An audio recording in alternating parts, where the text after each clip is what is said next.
Well, thank you very much for inviting me today.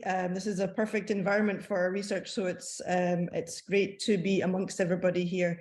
I'm Rachael Jack from the University of Glasgow. I'm a psychologist, and my work focuses mostly on building dynamic models of facial expressions, human facial expressions. This allows us to understand a lot about how humans use facial expressions and what they mean, but it also enables us to then equip digital agents, artificial agents, with a social intelligence of facial expression communication. So facial expressions, human facial expressions, are very ecologically important because they can indicate how we're feeling, our emotions, but also our personality traits, and also other mental states like confusion and boredom. So they're very ecologically important for that reason, but more importantly is that facial expressions are designed in a symbiotic relationship with the environment in which humans are embedded. And that environment, of course, includes other humans. So they are designed with reference to the visual sensitivities of human receivers. Now, digital agents or artificial agents, which are also embedded, situated into a human environment, for example, those used for assistance or for companionship, then they must have this social intelligence to be able to produce facial expressions which receivers in their environment can interpret accurately and so that are recognizable. Now, the vast majority of digital agents, artificial agents, are given quite a limited set of facial expressions. So essentially they need a rule book to be able to navigate the human environment. And that rule book is actually very, very thin at the moment. So in particular, most of you will recognize these sort of what's considered the gold standard 6 basic facial expressions of emotion: happy, surprise, fear, disgust, anger, sad. And the vast majority of artificial agents now are equipped with these 6 basic facial expressions. The reason why they are is that they're often considered to be universal signals of basic emotions. However, if you take a closer look at the data relating to these facial expressions, you'll find that, in fact, they are not universally recognized. There's considerable variance in the recognition accuracy of these particular facial expressions across cultures. Now, there's other limitations with these facial expressions. We know, of course, that they're not universal, they're not culturally universal.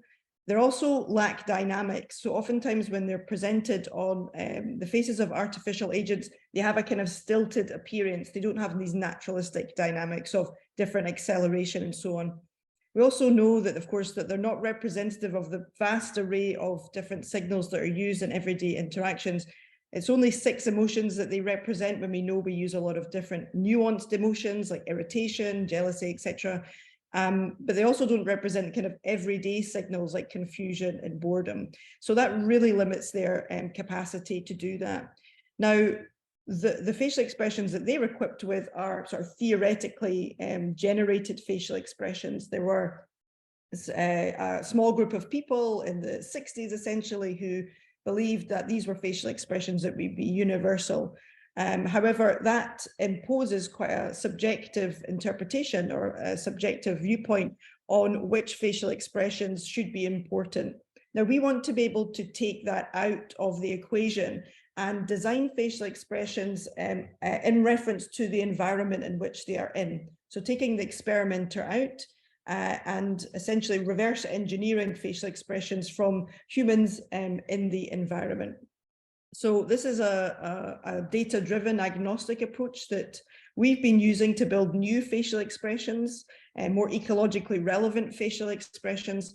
And this is called, it's a psychophysical technique called reverse correlation. This is just to say that reverse correlation has been around for a long time, and as engineers and other groups will know this very well. And it's been designed and developed in recent years to accommodate much more complex stimuli, for example, dynamic facial expressions displayed on 3D shapes with different complexions. So I'll just run through this very, very quickly. So essentially what we do is that we generate facial expressions agnostically. We sample different individual facial movements called action units. There are 4 that are sampled here, and then we apply a random dynamic to each action unit and combine them together. This creates a random facial expression. We then present this to a human observer and we ask the person to interpret the facial expression, for example, in this case, according to the 6 basic emotions. Then after many such trials, we can then build a statistical model of the specific facial movements that are associated with each of these emotion labels. So that means that we can derive a quantitative model of the facial expression that represents these different messages without the experimenter imposing any subjective sampling on the procedure. It also enables us to perform formal objective analyses on the facial expressions, because most facial expressions at the moment are quite descriptive. We also derive per participant models, which enables us to preserve and estimate population variance, which we know is very important for the perception of naturalistic signals by humans when they are displayed on artificial agents. And of course, it also lends a high statistical power per model because we have a high number of trials underneath each of the models that's computed. Now, we've used this approach then, as I say, to build a much wider range of ecologically important facial expressions. Again, these are built in reference to the receivers that are embedded in the environment that virtual agents would be in. So we've modeled facial expressions of basic emotions within and across cultures, but also a much broader range of social messages, including pain and pleasure, different types of smiles, and different facial expressions that represent different personality traits, as well as more fundamental signaling such as valence and arousal. Now, bringing all of this together, so actually here are some specific examples. So we're very interested to examine cultural similarities and differences. We know that the gold standard facial expressions are not universal. So for example, we have examined from the models that we've derived specific cultural variances, so we can locate and characterize cultural variance in the models. We're also interested in cultural commonalities. So we have been able to extract a core set of expressive latent patterns, which subtend a much wider range of complex patterns and can be used in an algorithmic format to generate complex facial expressions from these 4 basic patterns. Because we build dynamic models, we're also able to examine how different facial movements evolve over time. And what we find is that facial expressions tend to follow a systematic hierarchical signaling pattern, going from broad messaging to more specific messaging, and also more culturally common signals to more culture-specific signals. So there's a specific temporal evolution of facial movements from broad and common to specific and culture-specific. Now, bringing all of these together, of course, our main goal is to build a computational generative model for all social signals, which would be ecologically valid within a given environment, for example, a given culture. And this enables us then to contribute to current theories of facial expressions, but also to equip virtual agents and digital agents with a much better rule book to be able to generate different facial expressions in different environments.